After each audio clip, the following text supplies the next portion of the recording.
4 নারী পেলেন বেগম রোকেয়া পদক। রোকেয়ার আদর্শে নতুন বাংলাদেশ বিনির্মাণে সবাইকে এগিয়ে যাওয়ার আহ্বান প্রধান উপদেষ্টার। জনগণ দায়িত্ব দিলে আবারও দুর্নীতির বিরুদ্ধে লড়বে বিএনপি, মন্তব্য তারেক রহমানের। দুর্নীতির সমস্যা সমাধানে ভবিষ্যৎ পরিকল্পনা ঘোষণা। অর্থ পাচারকারীদের সামাজিকভাবে ঘৃণার আহ্বান অর্থ উপদেষ্টার ডক্টর সালেউদ্দিনের। দুর্নীতিবাজদের নির্বাচিত না করার আহ্বান দুদক চেয়ারম্যানের। জাপানে শক্তিশালী ভূমিকম্পে আহত অন্তত 30, শীতে বিদ্যুৎহীন হাজারো মানুষ। আগামী কয়েকদিনে একই বা আরও বড় ধরনের ভূমিকম্পের আশঙ্কা। এবং 2026 বিশ্বকাপের জন্য নতুন নিয়ম চালু। সব ম্যাচের 2 অর্ধে 3 মিনিট করে থাকবে হাইড্রেশন ব্রেক।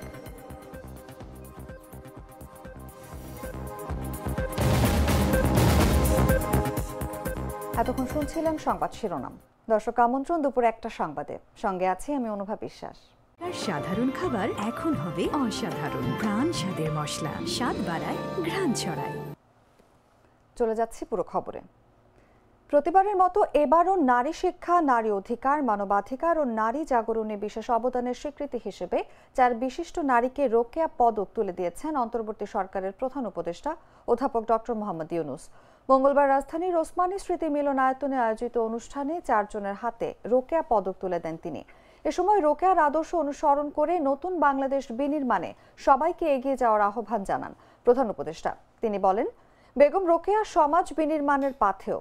তিনি যে আদর্শে বেগম রোকেয়া নিয়ে যেতে চেয়েছিলেন, পুরস্কার প্রাপ্তরা সেই পথেই নিয়ে যাবে।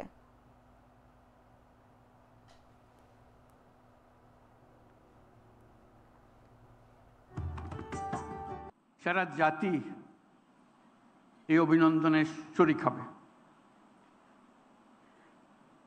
আমরা যে মহিয়সী নারীর কথা স্মরণ করে আজকে অনুষ্ঠানটির আয়োজন করা হয়েছে, সেই মহিয়সী নারীর আত্মা আজকে শান্তি পাবে। তিনি যে কল্পনা করেছিলেন, তার ইমাজিনেশনে তিনি যেই সমাজ চিন্তা করেছিলেন, আজকে যারা পুরস্কার পেল তারা সেই সমাজ নির্মাণের পাথেয় আমাদেরকে দিচ্ছে।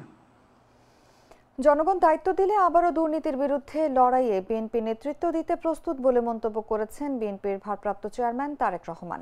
সেই সঙ্গে দেশের বর্তমান দুর্নীতি পরিস্থিতি এবং এই সমস্যা সমাধানে বিএনপির অতীত অর্জন ও ভবিষ্যৎ পরিকল্পনা তুলে ধরেন তিনি। মঙ্গলবার সকাল 10:30টার দিকে নিজের ভেরিফাইড ফেসবুক পেজে এক পোস্টে তিনি কথা বলেন। তারেক রহমান বলেন, খাবারের দাম কেন বাড়ে, স্কুলে ভালো পড়াশোনা কেন মেলে না, রাস্তায় কেন নিরাপত্তা নেই, সবকিছুর পেছনে সেই একই কারণ, দুর্নীতি। এটা লাখো মানুষের প্রতিদিনের জীবনকে দমবন্ধ করে ফেলেছে। তিনি আরো বলেন, রাষ্ট্রপতি জিয়াউর রহমান প্রশাসনের শৃঙ্খলা ফেরানো, পরিচ্ছন্ন সরকারি সেবা আর অর্থনীতিকে মুক্ত করার কাজে হাত দিয়েছিলেন, যা অনিয়ম ও ক্ষমতার অপব্যবহার কমিয়ে দিয়েছিল। তারপর প্রধানমন্ত্রী বেগম খালেদা জিয়ার সময় সরকারি প্রতিষ্ঠানে আধুনিকায়ন শুরু হয়। নতুন ক্রয় নীতিমালা, কঠোর আর্থিক আইন, শক্তিশালী অডিট ব্যবস্থা আর পরিষ্কার নজরদারি। এছাড়াও পোস্টে আগামী দিনে দুর্নীতির বিরুদ্ধে যুদ্ধ আর শক্তভাবে চালাতে বিএনপির কিছু পরিকল্পনার কথা তুলে ধরেন তারেক রহমান। অর্থ পাচারকারীদের বিরুদ্ধে সামাজিক ঘৃণার পরিবেশ তৈরি করার আহ্বান জানিয়েছেন অর্থ উপদেষ্টা ডক্টর সালেউদ্দিন আহমেদ। বলেন, হাজার হাজার কোটি টাকা পাচারকারীদের শুধু সারা জীবন কারাগারে রাখলেই শান্তিপূর্ণ হয় না, তাদের বিরুদ্ধে সামাজিক ঘৃণার পরিবেশও তৈরি করতে হবে। মঙ্গলবার রাজধানীর শিল্পকলা একাডেমিতে দুদকের উদ্যোগে আন্তর্জাতিক দুর্নীতি বিরোধী দিবস উপলক্ষে আয়োজিত আলোচনা সভায় এই আহ্বান জানান তিনি। আন্তর্জাতিক যে সংস্থাগুলো আছে তাদের কিন্তু আরো বেশি একটু সজাগ হতে হবে এই দুর্নীতিটা কমানোর জন্য। শুধু ওই প্রজেক্টে টাকা দিল, অডিট করলো, তারপর প্রজেক্টের ব্যাপারে আপনার একটা মন্তব্য দিল, প্রজেক্টটা ঠিক হয়েছে, ভালো হয় নাই, কিন্তু এর ভেতরে যদি কোনো রকম অনিয়ম থাকে, দুর্নীতি থাকে, বা তাদের কোনো স্ট্যান্ডার্ড বা এসওপি স্ট্যান্ডার্ড প্রসিজিওরের প্রতি কোনো দুর্বলতা থাকে, সেটা তো তাদেরকে দেখতে হবে। কারণ শুধু একটা দেশের লোকজন দুর্নীতির জন্য দায়ী তা না, আন্তর্জাতিক ফাইন্যান্সিয়াল সিস্টেম এবং আন্তর্জাতিক আপনার সেগুলোও দায়ী। আর সর্বশেষ রাজনৈতিক ব্যাপারটা আছে। রাজনীতিবিদের যদি কমিটমেন্ট বা সদিচ্ছা না থাকে তবে ফিশ রটস ফ্রম দ্য হেড, মাছের পতন হয় মাথা থেকে। এখন রাজনীতিবিদরা যারা আমাদেরকে শাসন করবে তারা যদি ঠিক থাকে তা সহজে সমাজে পতন ধরবে না, এবং তাতেই ত্রয়োদশ জাতীয় সংসদ নির্বাচনে দুর্নীতিবাজদের নির্বাচিত না করার আহ্বান জানিয়েছেন দুর্নীতি দমন কমিশনের চেয়ারম্যান আব্দুল মোমেন। বলেন, দুর্নীতিবাজ চাঁদাবাজদের ভোটাররা প্রত্যাখ্যান করলে দেশে দুর্নীতি অনেকটাই কমে আসবে। মঙ্গলবার সকালে দুদকের সেগুন বাগিচা কার্যালয়ে আন্তর্জাতিক দুর্নীতি বিরোধী দিবস উপলক্ষে দিনব্যাপী কর্মসূচির উদ্বোধনী অনুষ্ঠানে তিনি কথা বলেন। এ সময় দুর্নীতি রোধে তরুণদের এগিয়ে আসার আহ্বান জানান তিনি। এখন আমাদের সামনে নির্বাচন, এই নির্বাচনের সময়ও সম্পদ বিবরণী দাখিল হবে। আমি প্রায় বলি এই কথাটাই সত্য, আমরা দুর্নীতি দমন কমিশন আমরাও যে দুর্নীতিমুক্ত তা নই, কিন্তু আমরা যদি আমাদের শাসন করার জন্য দুঃশাসকদের রাখি, আমরা যদি সঠিক লোককে নির্বাচন না করি, যারা দুর্নীতিগ্রস্ত, যারা সন্ত্রাসী, যারা চাঁদাবাজ, তাদের যদি রাখি, তাহলে আমরা কেমন করে সুশাসন পাবো? এবং সেটাই একটা রিফ্লেকশন দুদকের উপরে পড়বে। যারা অপরাধী, গত 15 বছরের অপরাধী যাওয়ার সময় আমাদের রাজনৈতিক এলিটটা তার সাথে যুক্ত, তারা তাদের সীমান্ত পার করে দিয়েছেন এবং বিনিময়ে কোটি কোটি টাকা নিয়েছেন। এটা আমার মনে হয় প্রকাশ্যে বলার সময় এসেছে। এ ধরনের লোককে আপনারা নির্বাচিত করবেন কিনা সেই চিন্তা আপনাদের করতে হবে। দুধার চকলেটে একাকার হয়ে ওঠা প্রাণ লেয়ার, প্রাণ লেয়ার সম্পর্কের মিষ্টি ম্যাজিক। উন্নত চিকিৎসার জন্য বিএনপি চেয়ারপারসন ও সাবেক প্রধানমন্ত্রী বেগম খালেদা জিয়াকে লন্ডনে নেয়ার বিষয়টি আপাতত অনিশ্চিত হয়ে পড়েছে। তার শারীরিক অবস্থা এখনো এয়ার অ্যাম্বুলেন্সে ভ্রমণের উপযুক্ত নয় বলে জানা গেছে। বিশেষ করে হৃদযন্ত্রের জটিলতা এখন বেশ গুরুতর পর্যায়ে রয়েছে। পাশাপাশি ডায়াবেটিস, কিডনি ও ফুসফুসজনিত সমস্যাগুলো অপরিবর্তিত রয়েছে। প্রতিদিনই তাকে ডায়ালিসিস করতে হচ্ছে। ফলে ঢাকাতে চিকিৎসা চালিয়ে যাওয়ার সিদ্ধান্তে ঝুঁকেছে মেডিকেল বোর্ড। এই পরিস্থিতিতে বিএনপি বা পরিবারের পক্ষ থেকে তাকে বিদেশে নেয়ার নতুন কোনো উদ্যোগ নেওয়া হয়নি। কাতার আমিরের সহযোগিতায় যে এয়ার অ্যাম্বুলেন্স পাঠানোর প্রক্রিয়া চলছিল সেটিও আপাতত স্থগিত আছে। এদিকে তারেক রহমানের স্ত্রী ডক্টর জুবাইদা রহমান প্রতিদিনই এভারকেয়ার হাসপাতালে গিয়ে চিকিৎসার তদারকি করছেন। মেডিকেল বোর্ডের সদস্য হিসেবেও তিনি চিকিৎসা কার্যক্রমে যুক্ত আছেন। চিকিৎসকেরা জানাচ্ছেন, খালেদা জিয়ার অবস্থা এখনো গুরুতর। পরবর্তী কয়েকটি দিন অত্যন্ত গুরুত্বপূর্ণ। বিশেষ করে কিডনির কার্যক্ষমতায় স্থিতিশীলতা না আসা পর্যন্ত স্থায়ী উন্নতির আশা করা যাচ্ছে না। আপাতত ঢাকাতেই তার চিকিৎসা চলবে।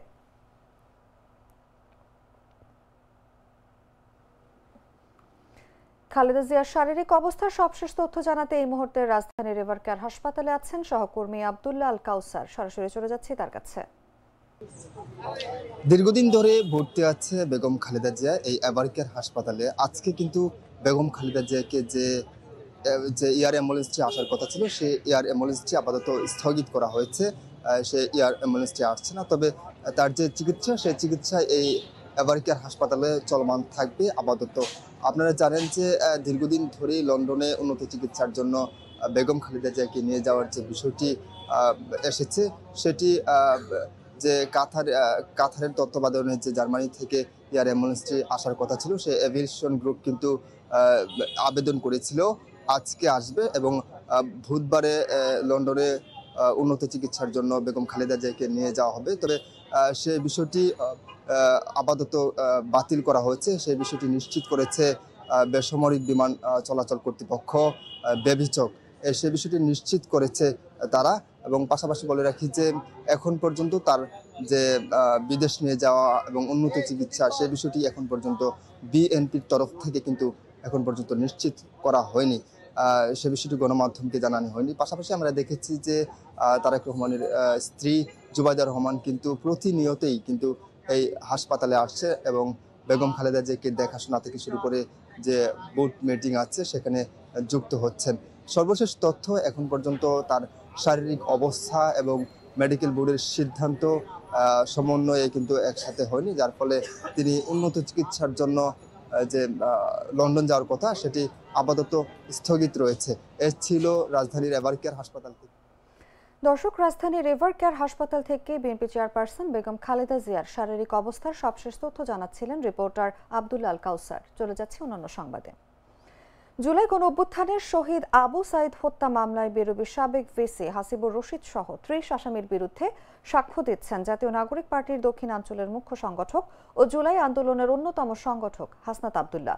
মঙ্গলবার আন্তর্জাতিক অপরাধ ট্রাইব্যুনাল ২-এর চেয়ারম্যান বিচারপতি নজরুল ইসলাম চৌধুরীর নেতৃত্বাধীন ৩ সদস্যের বিচারিক প্যানেলে এই সাক্ষ্য গ্রহণ শুরু হয়।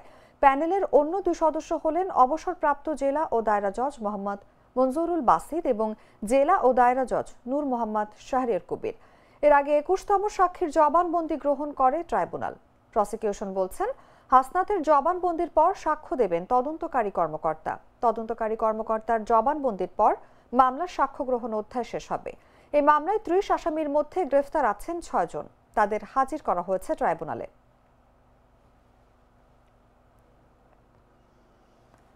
কিশোরগঞ্জ ১ আসনে বিএনপির মনোনয়নকে কেন্দ্র করে সোমবার দিনভর টানটান উত্তেজনা ছিল শহর জুড়ে।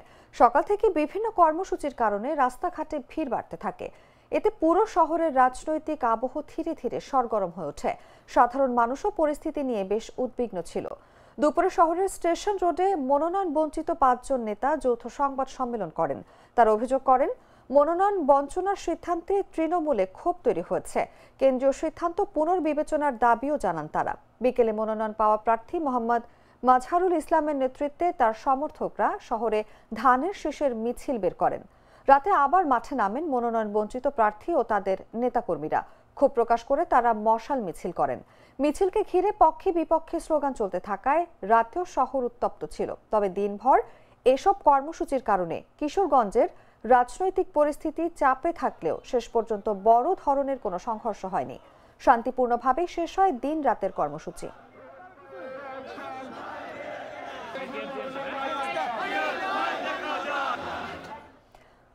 এদিকে কিশোরগঞ্জের ভৈরবের লুন্দিয়া গ্রামে ২ বংশের আধিপত্য বিস্তারের সংঘর্ষে ৩০ জন আহত হয়েছেন বলে দাবি করেছে ২ পক্ষ। তবে হাসপাতাল কর্তৃপক্ষ বলছে তাদের কাছে ১১ জন চিকিৎসা নিয়েছেন। একজনকে চিকিৎসার জন্য ঢাকায় রেফার করা হয়েছে। স্থানীয় ও পুলিশ সূত্রে জানা যায়, সোমবার বিকেলে আধিপত্যকে কেন্দ্র করে উপজেলার আগানগর ইউনিয়নের লুন্দিয়া গ্রামের মোল্লাবাড়ি ও শেখ বাড়ির মধ্যে সংঘর্ষ হয়। সংঘর্ষে মোল্লাবাড়ির নেতৃত্ব দেন ইউপি সদস্য হারুন মিয়া ও মুর্শিদ মিয়া। অপরদিকে শেখ বাড়ির নেতৃত্ব দেন মাইন উদ্দিন মিয়া ও দিলু মিয়া। এর আগে ৪ ডিসেম্বর আগানগর ইউনিয়নের টুকচানপুর মেঘনা বাজারে একটি বন্ধ হোটেলের গ্যাস সিলিন্ডার বিস্ফোরণের ঘটনায় আহতদের সহযোগিতা দেওয়ার বিষয় ও তাদের দেখতে যাওয়ার সময় লুন্দিয়া গ্রামের শেখ বাড়ি ও মোল্লাবাড়ির লোকদের তর্কাতর্কির জেরে সংঘর্ষ শুরু হয়। এই ঘটনায় সোমবার সকাল থেকে উত্তেজনা ছড়িয়ে পড়ে। সন্ধ্যার দিকে উভয় পক্ষ দা, বল্লম, লাঠি ও ইট পাটকেল সহ দেশীয় অস্ত্র নিয়ে সংঘর্ষে জড়িয়ে পড়ে। এ সময় উভয় পক্ষের ৩০ জনের বেশি আহত হয়েছে। পরে খবর পেয়ে ভৈরব থানা পুলিশ ঘটনাস্থলে পৌঁছে পরিস্থিতি নিয়ন্ত্রণে আনে। আহতরা উপজেলা স্বাস্থ্য কমপ্লেক্স সহ বিভিন্ন বেসরকারি হাসপাতালে চিকিৎসা নিয়েছেন। শেখবাড়ির কিছু আওয়ামী লীগের লোক আমরা রাস্তার মাঝে বাধা দেয়, বাধার মাঝে আমরা সংঘর্ষ হয়েছে। কালকেও গন্ডগোলের মাঝে 2 জন আহত হয়েছে। আজকে আবার সন্ধ্যার সময় গন্ডগোল হয়েছে। আজকে আমরা দিকে 5-7 জনের মতো আহত হয়েছে। হাসিনার আওয়ামী লীগের গুন্ডা পান্ডারা আমাদেরকে আক্রমণ চালাইবার ক্ষেত্রে গতকাল একটা জায়জামালাই জড়াইছে। সুর দিয়া আমাদেরকে অতর্কভাবে এভাবে দাও বল্লম নিয়ে আমাদেরকে এভাবে হামলা চালাইছে। এতে এখন পর্যন্ত 11 জন রোগী আমাদের কাছ থেকে চিকিৎসা গ্রহণ করেছেন। স্থানীয় আধিপত্য বিস্তারকে কেন্দ্র করে মোল্লাবাড়ি আর শেখ বাড়ি তারা 2 পক্ষের একটা ঝগড়া হয় এবং তারা দেশীয় অস্ত্রশস্ত্র সহ তারা 2 পক্ষে মারামারিতে লিপ্ত। তাৎক্ষণিকভাবে আমরা পুলিশের 2টা টিম এখানে প্রেরণ করি। পুলিশের টিম এখন পর্যন্ত এখানে অবস্থান করতেছে। 2 পক্ষ কী ধরনের ক্ষয়ক্ষতি হয়েছে, আহত হয়েছে কিনা বা কতটুকু কার ক্ষতি হয়েছে আমরা এখনো সম্পূর্ণ তথ্য পাই নাই।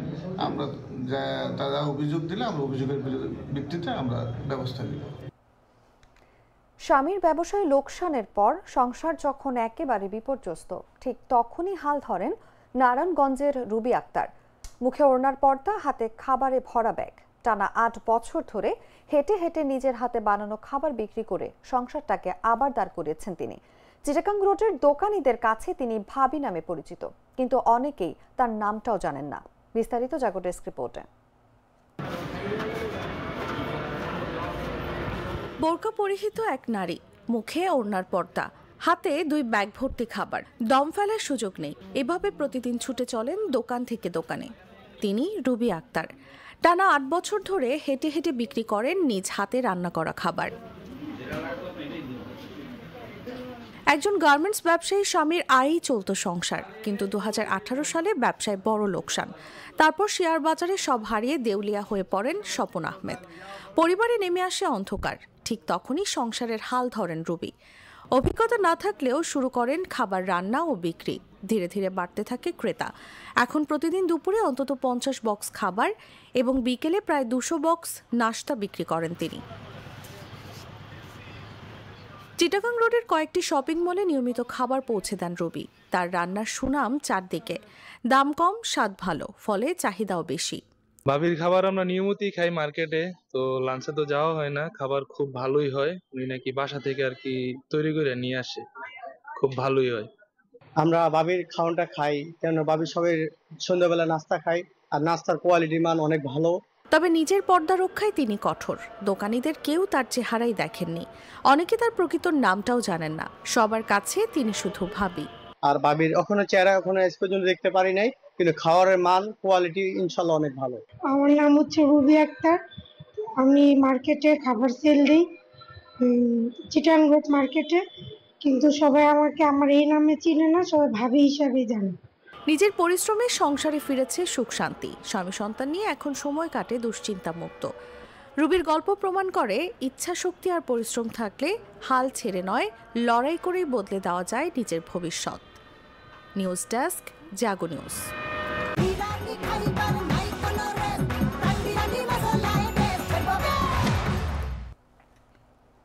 জানাবো আন্তর্জাতিক সংবাদ।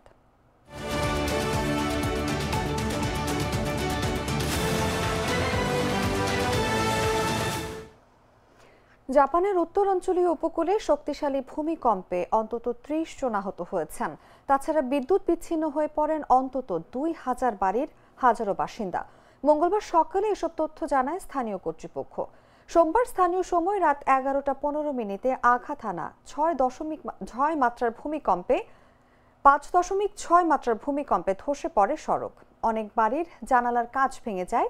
বিদ্যুৎ বিচ্ছিন্ন হওয়ায় শীতের রাতে হাজারো মানুষ দুর্ভোগে পড়েন। প্রথমে এই ভূমিকম্পের মাত্রা 7.6 বলা হলেও পরে তা সংশোধন করা হয়। জাপানের আবহাওয়া দপ্তর বলেছে আগামী কয়েকদিনে একই মাত্রা বা আরো বড় ধরনের ভূমিকম্প হতে পারে। জানা গেছে এই ভূমিকম্পে হোক্কাইদো অঞ্চলে আহতের সংখ্যা সবচেয়ে বেশি। দেশটির অগ্নি নির্বাপন ও দুর্যোগ ব্যবস্থাপনা সংস্থা জানিয়েছে অনেক এলাকার রাস্তার গায়ে বড় বড় ফাটল দেখা গেছে। কোথাও গাড়ি ধসে যাওয়া গর্তে পড়ে গেছে, আর ভবনের জানালা ভেঙে কাঁচ ছড়িয়ে পড়েছে। ভূমিকম্পের পর 28,000 মানুষকে সরিয়ে নেওয়ার নির্দেশ দেওয়া হয়। স্থানীয় গণমাধ্যম জানায় অনেক অস্থায়ী আশ্রয় কেন্দ্র দ্রুতই পূর্ণ হয়ে যায়। এদিকে 0 ডিগ্রির কাছাকাছি তাপমাত্রায় 2700 বাড়িতে বিদ্যুৎ ছিল না। যদিও মঙ্গলবার সকালে অধিকাংশ এলাকাতেই বিদ্যুৎ ফিরে আসে। মাত্র 40টির মতো বাড়িতে সংযোগ বিঘ্নিত থাকে। প্রধানমন্ত্রী তাকাইচি নাগরিকদের সতর্ক থাকতে আহ্বান জানিয়েছেন।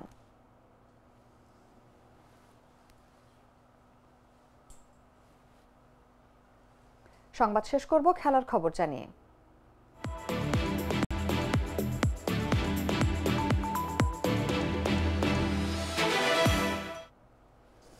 2026 বিশ্বকাপের জন্য নতুন নিয়ম চালু করেছে ফিফা। টুর্নামেন্টের সব ম্যাচের 2 অর্ধে 3 মিনিট করে থাকছে পানির বিরতি। শুধুমাত্র আবহাওয়ার উপর নির্ভর করে কিছু ম্যাচ বা ভেন্যুর জন্য এই সিদ্ধান্ত নয়, সব ম্যাচ ও ভেন্যুতেই থাকবে এই নিয়ম। হাইড্রেশন বিরতিটি দেয়া হবে প্রতি অর্ধেরই 22 মিনিটে। আবহাওয়া যেমনই হোক, মাঠ শীতাতপ নিয়ন্ত্রিত হলেও এই বিরতি পাবেন 2 দলের খেলোয়াড়রা। এই সিদ্ধান্ত সম্প্রচারকদের কাছেও জনপ্রিয় হতে পারে, কেননা এর ফলে খেলার সময়সূচি আরো বেশি অনুমানযোগ্য হয়ে উঠবে। 2026 ফিফা বিশ্বকাপের প্রধান কর্মকর্তা মানোলো জুবিরিয়া সম্প্রচারকদের সঙ্গে বৈঠকে বিষয়টি প্রথমবার ঘোষণা দেন। তিনি এমনও ইঙ্গিত দিয়েছেন যে যদি ওই 22 মিনিটের আশেপাশে সময়ে ইনজুরির কারণে খেলা থেমে গেলে সেক্ষেত্রে কিছুটা নমনীয় হতে পারবেন রেফারি। জুবিরিয়া জানান, এটি পরিস্থিতি অনুযায়ী রেফারির সিদ্ধান্ত নেবেন। গেল বিশ্বকাপেও হাইড্রেশন বিরতি ছিল, তবে সেটি কেবল তাপমাত্রা 38 ডিগ্রি সেলসিয়াস অতিক্রম করলে তখন দেয়া হতো 30 মিনিটের পর। এবারের পরিবর্তনটা আসার কারণ ক্লাব বিশ্বকাপে যুক্তরাষ্ট্রে অতিরিক্ত তাপে মাঠের খেলায় কষ্ট করতে হয়েছিল খেলোয়াড়দের। সেই টুর্নামেন্টে ফিফা ঠান্ডা বা পানি বিরতির তাপমাত্রার সীমা কমায় এবং মাঠের চারপাশে বেশি পানি ও তোয়ালে সরবরাহ করে।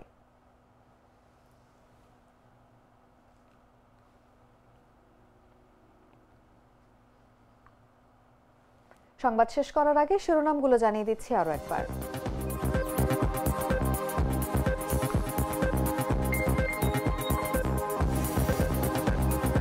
4 নারী পেলেন বেগম রোকেয়া পদক। রোকেয়ার আদর্শে নতুন বাংলাদেশ বিনির্মাণে সবাইকে এগিয়ে যাওয়ার আহ্বান প্রধান উপদেষ্টার। জনগণ দায়িত্ব দিলে আবারও দুর্নীতির বিরুদ্ধে লড়বে বিএনপি, মন্তব্য তারেক রহমানের। দুর্নীতির সমস্যা সমাধানে ভবিষ্যৎ পরিকল্পনা ঘোষণা। অর্থ পাচারকারীদের সামাজিকভাবে ঘৃণার আহ্বান অর্থ উপদেষ্টার। দুর্নীতিবাজদের নির্বাচিত না করার আহ্বান দুদক চেয়ারম্যানের। জাপানের শক্তিশালী ভূমিকম্পে আহত অন্তত 30, শীতে বিদ্যুৎহীন হাজারো মানুষ। আগামী কয়েকদিনে একই বা আরও বড় ধরনের ভূমিকম্পের আশঙ্কা। এবং 2026 বিশ্বকাপের জন্য নতুন নিয়ম চালু। সব ম্যাচের 2 অর্ধেই 3 মিনিট করে থাকবে হাইড্রেশন ব্রেক।